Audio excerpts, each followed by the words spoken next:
IG గారు, inter state police conference విశేషాలు వివరాలు చెప్తారా? దేశంలో ఇన్ని పోలీసుల అసమర్థతపై మీ ఉద్దేశం ఏమిటి? మీరు మాట్లాడుకుంటూ చెప్పండి. మీరు అడిగే ప్రశ్నలన్నిటికీ నేను సమాధానం చెప్తే నా తల బొప్పి కట్టిపోద్ది. Please do not please send them out, don't allow them, please please. అబ్బా, may I come in sir? రావయ్యా రా. Good morning sir. ఏమిటయ్యా బయట నిలబడి ఖర్చు చేసిన దానిక ఇక్కడ కూడా తయారయ్యావా? Get out. Excuse me sir, I'm Kumar, an agent from special branch. ప్రస్తుతం జరుగుతున్న కేసు మీద ప్రభుత్వం నుండి స్పెషల్ ఆఫీసర్ గా అపాయింట్ చేసింది. నిన్న వాట్ బాయ్, ఇంత చిన్న వయసులో చాలా పెద్ద రిస్క్ తీసుకున్నావు. రిస్క్ లేకపోతే జీవితంలో ట్విస్ట్ థ్రిల్ లేదు సార్. గుడ్. నీకింకా పెళ్లి గిళ్ళి కాలేదా? ప్రస్తుతం పెళ్ళయిందండి, పెళ్లి గురించి ఆలోచిస్తున్నాను. భలేవాడివయ్యా.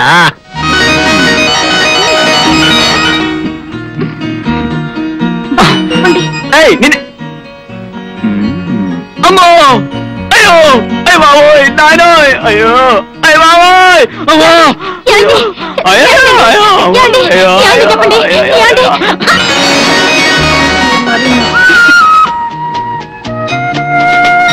ఏమిటండి?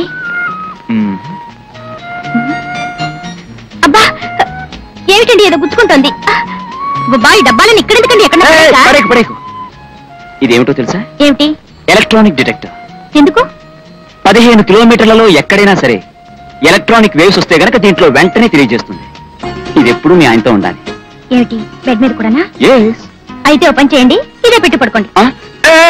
అయ్యో,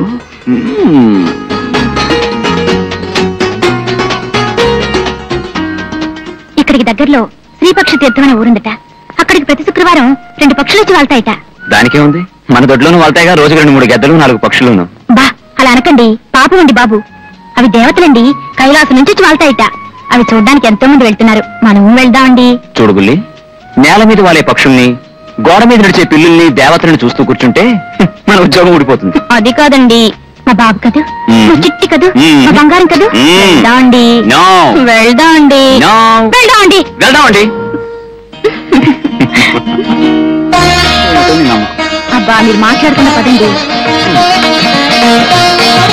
ఎలాగైతేనే నీ పంతం నువ్వు నెగ్గించుకున్నావు. మాట్లాడద్దన్నా? జాగ్రత్త.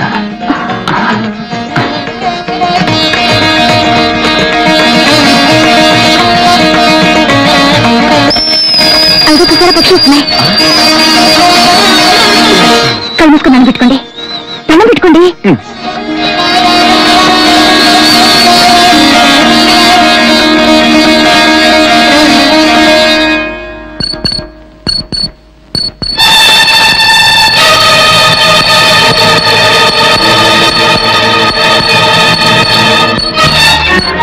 ఈ పవిత్రమైన ప్రదేశంలో డిటెక్టర్ ఇండికేట్ చేయడం ఏమిటి?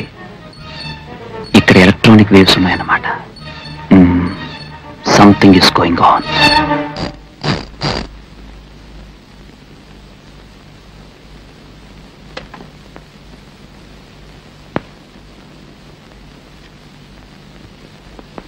అబ్బా, ఈ క్యాంపులకి టైం లేదు, పాడు లేదు. ఏమిటండి అర్ధరాత్రి ప్రయాణాలు మీరును? మేడం, ఎక్కడికి వెళ్తున్నామో ఎవరికి చెప్పకుండా, ఎప్పుడు వెళ్తున్నామో మాకే తెలియకుండా ఉండటమే మా డ్యూటీ. అన్నట్టు నా అఫీషియల్ డైరీ ఎక్కడ పెట్టావు? భద్రంగా దాచాను, కానీ అది ఇప్పుడు వెతకాలంటే 1 రోజు పట్టొచ్చు, 1 వారం పట్టొచ్చు, 1 నెల పట్టొచ్చు, 1 సంవత్సరమే పట్టొచ్చు. పెద్ద సిఐడి ఆఫీసర్ గా మీరు వెతుక్కొని చూద్దాం. Look Sudha, I'm in hurry, I have to go, please. అంతగా బ్రతిలాడుతున్నారు కాబట్టి దయదలచి తీస్తాం.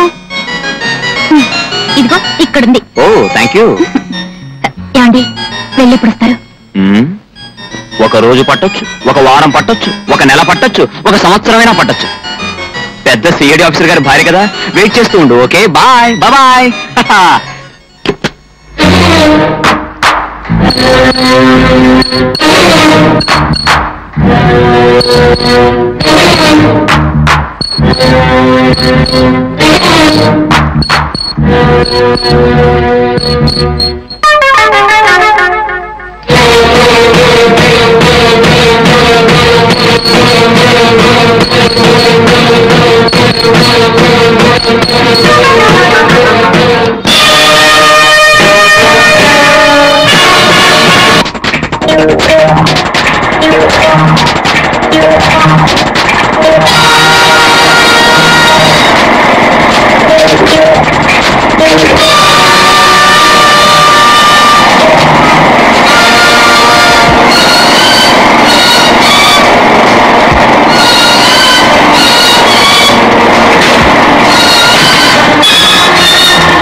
ఏంటండి క్యాంప్కి వెళ్ళి అప్పుడే వచ్చేసరి? వెళ్తుండగా నువ్వు గుర్తుకొచ్చావు. వెళ్ళలేక తిరిగి వచ్చేసాను. నాకు తెలుసండి మీరు వచ్చేస్తారని. మోటార్ సైకిల్ చప్పుడు విన్నప్పుడే అనుకున్నాను మీరే వస్తున్నారని. రండి. ఊరికి నే రాలేదు, ఛాలెంజ్ మీద వచ్చాను. ఏమిటి? ఈ కెమెరా ఎంత వెతికినా ఎవ్వరికీ తెలియని చోట దాయాలి. ఓకే? మళ్ళీ ఇదొక టెస్టా? చూడండి, మీకు కూడా కనిపించకుండా దాస్తాను. ఛాలెంజ్? ఛాలెంజ్. మీరు ఇక్కడే ఉండండి. ఓకే.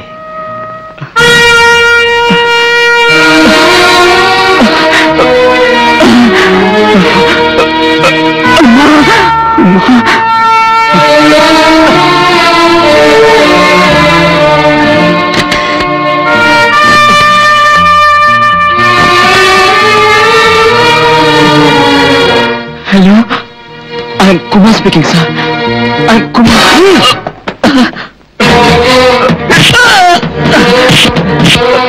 కెమెరా ఎక్కడ దాచావు? నేను చెప్పు.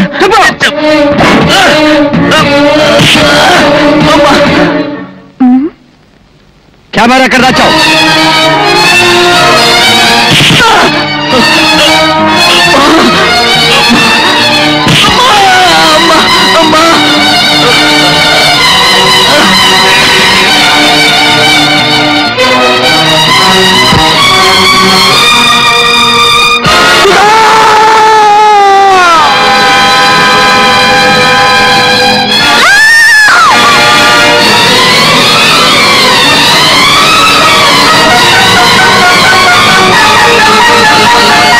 సడన్ గా ఏర్పడిన షాక్ వలన ఆమె కంప్లీట్ గా స్పృహ తప్పింది. కండిషన్ క్రిటికల్ అనే చెప్పాలి. ఏమైనా 4 రోజులు గడిస్తేనే గాని ఆమె పరిస్థితి ఇది అని చెప్పలేం. ఎంతో జీవితం ముందున్న ఆ పసివాడికి అప్పుడే 100 ఏళ్ళు నిండాయా. ఈ దుర్మార్గులు అరికట్టే మార్గం ఏమిటి? ఈ సమస్యలకు పరిష్కారం ఎప్పుడు, ఎలా?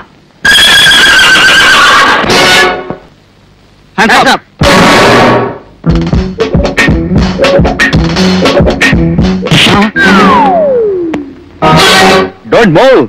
We are from headquarters, sir. Oh, come on. Mister Vijay, అది గోవర్ధని బ్యారేజ్. ఆగస్టు 10న బద్దలైంది.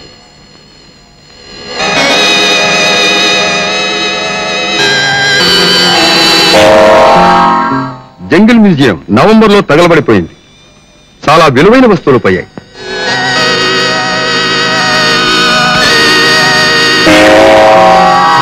ఇది రాజమౌళి అనే ఇండియన్ షిప్ వైజాగ్ హార్బర్ లో పేలిపోయింది.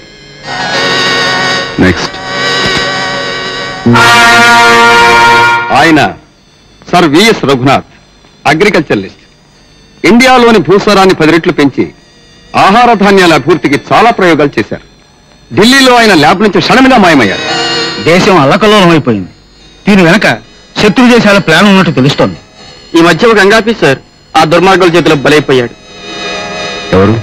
ప్రొసీడ్.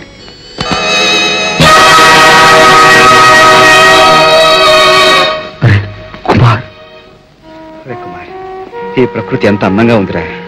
ఈ ప్రపంచం అంతా మన కోసం పుట్టిటుంది. దీన్ని అనుభవించడంలోనే ఆనందం ఉంది కదా. కాదురా, ఈ ప్రపంచంలో అనుకున్న ఆశయాలు సాధించడంలోనే ఆనందం ఉందిరా. ఏమిటా నీ ఆశయం? పెద్ద సిఐడి ఆఫీసర్ కావాలనా? అంతేకాదురా, అందమైన పెళ్ళం కావాలనా? పీకదాకా డబ్బు సంపాదించాలనా? కాదురా, సిన్సియర్ ఆఫీసర్ గా మన దేశానికి సేవ చేస్తూ డ్యూటీలో ఉండగానే నా ప్రాణాలు వదలాలరా. Kumar, I'm sorry. దెన్ దేశానికి సంబంధించిన ఈ కేసును మీ సమర్థత తెలిసిన గవర్నమెంట్ మీకు అప్పగించింది. Take it and make it success. తెలిసిన రహస్యం మనసులోనే ఉండాలి, చూసిన దృశ్యం కళ్ళలోనే ఉండాలి. అంతేగాని మరెక్కడా పోకూడదు. ఈ కేసుకు సంబంధించిన విషయాలు మరి ఏ డాక్యుమెంట్స్ లో ఉండడానికి వీల్లేదు. ఓకే? షూర్. ఈ కేసుకు సంబంధించిన ఫుల్ పవర్స్ మీవే. ఓ, thank you. What about my flight ticket? రేపు మధ్యాహ్నం 2 గంటలకు మీ flight ticket ready sir. No, cancel it. నేను రేపు మార్నింగ్ 7 o'clock ఫ్లైట్కి వెళ్తాను. టికెట్ అరేంజ్ చేయండి. ఎయిర్పోర్ట్లో కలుస్తాను. 71, 72, 73, 74. 75. ఏమిటండి? నీ ముద్దల కొడుకు రవిబాబు ఇంటికి వచ్చి ఎంతసేపు అయింది? 76. పొద్దున్నే వచ్చాడండి. ఎందుకు అడుగుతున్నారు? చెప్తాను. 77. ఏమండి రవిబాబు గారు? 78. అంతా తమరు ఎక్కడ ఉన్నట్టు? 79. ఇంటికి రాకుండా నువ్వు చేస్తున్న కార్యక్రమం ఏమిటా? 80. 81. ఏమిటా నిర్లక్ష్యం? 85 చెప్పేలోగా నాకు సమాధానం చెప్పకపోతే ఇది తీసుకుని తలకాయలు కొట్టాను గాడిద. 85. ఏమండి ఊరుకోండి. ఏమిటండి ఇది? వాడేం చేశాడు? ఏం చేశాడా? రాత్రి నడి రోడ్డు మీద ప్రిన్సిపాల్ గారిని పట్టుకుని ఖరాబు చేశాట. పోలీసులు తీసుకెళ్లి జైల్లో వేశారు. రాత్రి అంతా నీ సుపుత్రుడు జైల్లో గడిపాడే. ఇంతకంటే అప్రదిష్టమైన ఉందా మనకి? పోయింది. మన పరువు అంతా మంట కలిసిపోయింది. నాన్న, జైల్లో పడగానే పరువు పోయేట్టయితే ఇంతకు ముందే నీ పరువు చాలా సార్లు పోయింది కదా. 101. ఆ వెధవ ఒకటి కట్టిపెట్టి ఇప్పటికైనా జరిగింది ఏమిటో చెప్పరా? నిన్ను పోలీసులు పట్టుకెళ్లాల్సిన అవసరం ఏమొచ్చిందిరా? నేనేం చేయనమ్మా. నేను చదవను అంటే ఈయన ఊరేసుకుంటానంటాడు. సరే చదువుకుందామంటే వాళ్ళు ఫీజు కట్టమంటారు. సరే ఫీజు కట్టేద్దామంటే నా దగ్గర ఒక్క పైసా లేదురా వెధవా అంటాడు. ఏం చేయను? ఒక ఐడియా వేశాను. ఫీజులే లేకుండా చేద్దామని స్ట్రైక్ మొదలెట్టాం. దాంతో మాకు ప్రిన్సిపాల్కి ఘర్షణ, తగాదా, ఫైటింగ్, క్లైమాక్స్. క్లైమాక్స్ ఏమవుతుంది? క్లైమాక్స్ లో ఏమవుతుందండి? పోలీసులు వస్తారు. పోలీసులు వచ్చారు. మమ్మల్ని మర్యాదగా తీసుకువెళ్ళి లోపలేశారు. రండి పెద్దబ్బాయి గారు, రండి. మీ తమ్ముడు గారు కాలేజీ ఫీజులు కట్టినవసరం లేదని స్ట్రైకులు మొదలెట్టారు. జైలుకు కూడా వెళ్ళొచ్చారు. రేపు ఏదైనా మద్దతు చేసి దానికి కూడా కారణం ఫీజులు కట్టలేని అసమర్థ తండ్రి అనేనా అనొచ్చు. వాడు సరే అంటాడు. వీళ్ళిద్దరు కూడా ఆ జాబితాలో చేరకుండా చూడు. అలాగే నాన్నగారు, మీరు ఆవేశపడకండి. నేను ఆవేశపడకుండా చూడాల్సిన బాధ్యత నీదిరా. ఈ పొగరబోతే ఇలాంటి పనులు చేస్తూ ఇంట్లో ఉండటం నేను ఒక క్షణం కూడా సహించలేదు. నువ్వేం చేస్తావో నాకు తెలియదు, ఎలా చేస్తావో నాకు తెలియదు. వాడిని వెంటనే కాలేజీ పంపించి సక్రమంగా చదివే ఏర్పాట్లు చేయి. నీకు దండం పెడతాను.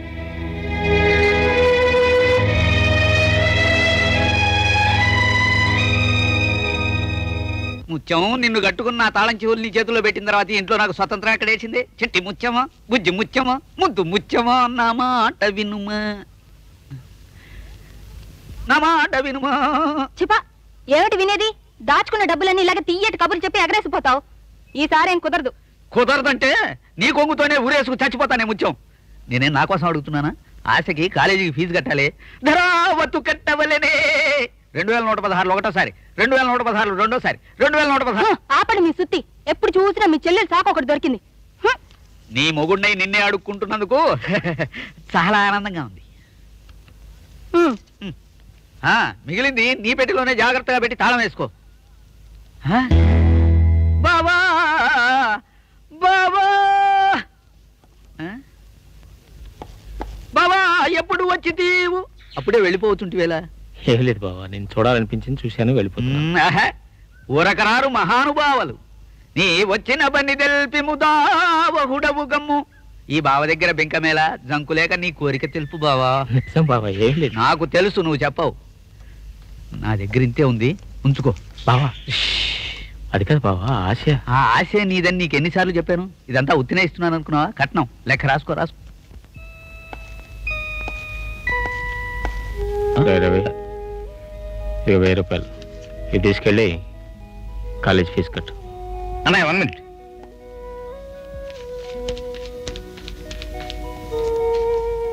₹1000 నేను అడగకూడదు, అయినా అడుగుతున్నాను. ఈ డబ్బు ఎక్కడిది? ఎలా వచ్చింది? ఎక్కడైనా దొంగతనం చేశావా? నువ్వు అలాంటి పని చేయవు, నాకు తెలుసు. అర్థమైంది.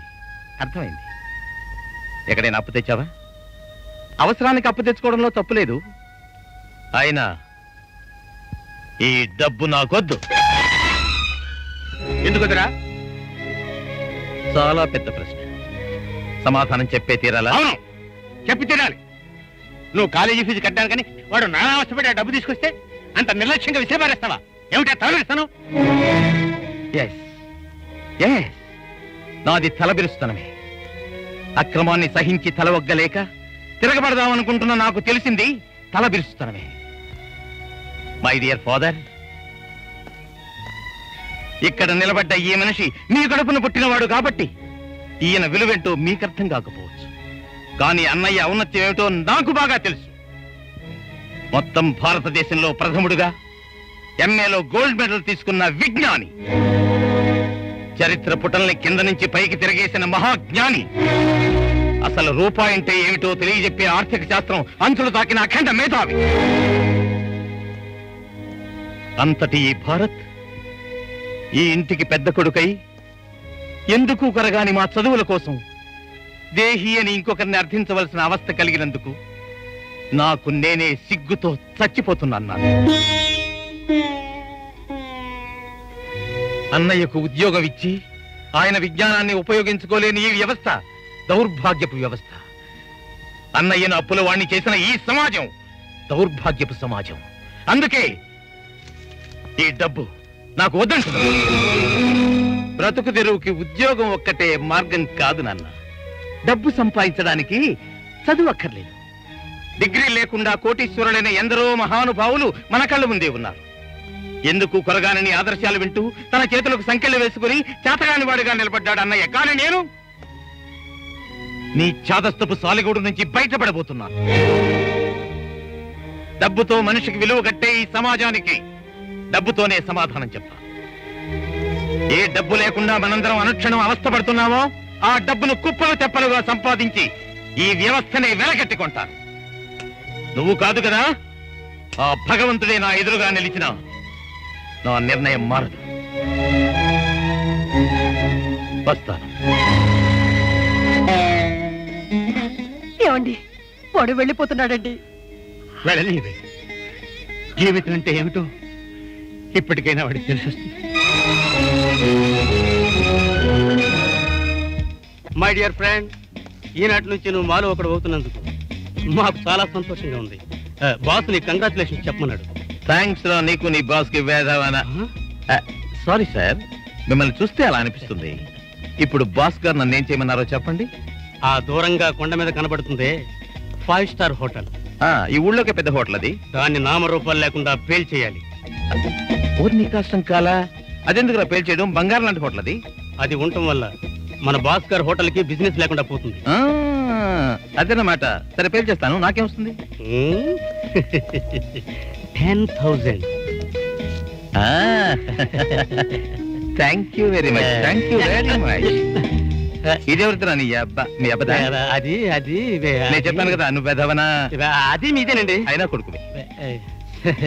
సార్ ఏంటి మరి డబ్బు తీసుకున్నారు, మరి పని? కంగారు పడకు, రేపు పొద్దున్నే పేపర్లో చదువుకో.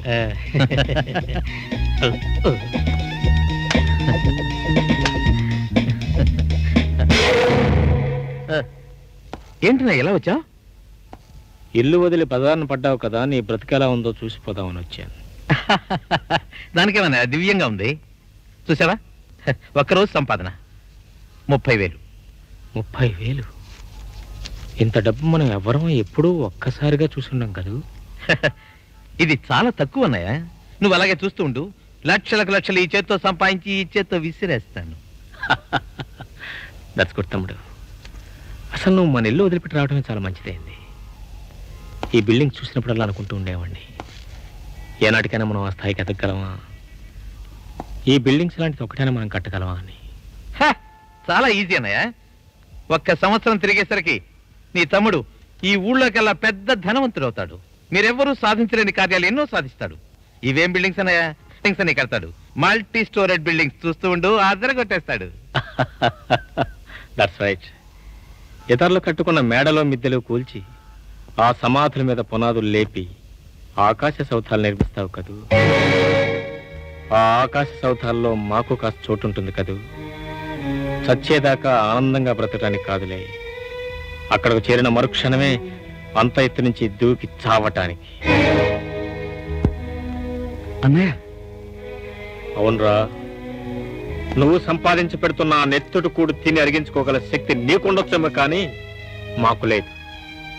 అందుకే నీలాంటి నికృష్టుడు నా తమ్ముడని చెప్పుకోవడానికి కూడా సిగ్గుపడతాననే నీతో చెప్పిపోదామని వచ్చాను. నిజాయితీగా జీవించలేక కనిపించిన తండ్రిని కంటికి రెప్పలా కాపాడే దేశాన్ని తిట్టుకుంటూ దేశద్రోహిగా మారి చివరికి ఆ దేశాన్ని దోచుకు తినాలనుకుంటున్న నీలాంటి నీచుడు నాకు తమ్ముడు కాదురా, ఆగర్భ శత్రువు. ఆకలితో అలమటించే ప్రతివాడు నీలాగే దౌర్జన్యాన్ని దిగితే ఈ దేశం ఎప్పుడో నామరూపాలు లేకుండా సర్వనాశనం అయి ఉండేది. మనుషులు డబ్బు కోసం ఒకళ్ళొకళ్ళు పొడుచుకుంటూ జంతువులుగా మారి ఈ సమాజంలో రాక్షసత్వం స్వైర విహారం చేసుంటే. రవి, ఈ ప్రపంచంలో అన్నీ చేయగలిగే తెలివితేటలు నీ ఒక్కడికే ఉన్నాయని మురిసిపోకు. మనిషిగా బ్రతకాలంటే దేశం కోసం బ్రతకాలి, మంచి నెరవేర్చడం కోసం బ్రతకాలి, ధర్మాన్ని కాపాడడం కోసం బ్రతకాలి, నిన్ను చూసి నీ వాళ్ళందరూ గర్వంతో ఉప్పొంగిపోవడం కోసం బ్రతకాలి. That's life. అంతేగాని నువ్వు ఎన్నుకునే విధానం కొండ మీద దూకి చావటం మీరు. నీ చావుతో అన్ని సమస్యలు పరిష్కారం అవుతాయి. నువ్వు చస్తే ఒక్కడంటే ఒక్కడు కూడా ఇచ్చేవాడు. That's all.